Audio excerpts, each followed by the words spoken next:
పేద రైతుల కడుపు కొట్టి బడా పారిశ్రామికవేత్తలకు భూములను కట్టబెడుతున్నారని సీఎం రేవంత్ రెడ్డిపై మాజీ మంత్రి హరీష్ రావు ఫైర్ అయ్యారు. 2013 భూసేకరణ చట్టాన్ని తుంగలో తొక్కుతూ భూములను బలవంతంగా సేకరించే బాధ్యతను తీసుకున్నారని మండిపడ్డారు. రైతులపై తరచుగా ప్రైవేటు వ్యక్తులు, పోలీసులు లాఠీలు ప్రయోగిస్తున్నారని ఆరోపించారు. జోగులాంబ గద్వాల జిల్లా పెదధన్వాడ గ్రామంలో ఇథనాల్ ఫ్యాక్టరీలో బౌన్సర్లతో పాటు పోలీసులు కూడా రైతులపై విచక్షణారహితంగా దాడి చేయడం అమానుషమన్నారు. పాలమూరు బిడ్డనని చెప్పుకునే రేవంత్ రెడ్డి తన జిల్లాలోనే ఘటన జరిగినా స్పందించరా అని ప్రశ్నించారు. పోలీసులు 12 గ్రామాల రైతులను కొట్టి 40 మందిపై కేసులు పెట్టి 12 మందిని రిమాండ్కు పంపించడం దుర్మార్గమన్నారు.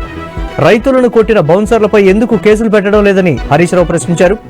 లగచర్లలో ఫార్మా కంపెనీని వ్యతిరేకించిన రైతులకు బేడీలు వేసిన ఘటనపై కేంద్ర మానవ హక్కుల సంఘం, ఎస్సీ ఎస్టీ కమిషన్ తప్పుబట్టినా బుద్ధి రాలేదని అన్నారు.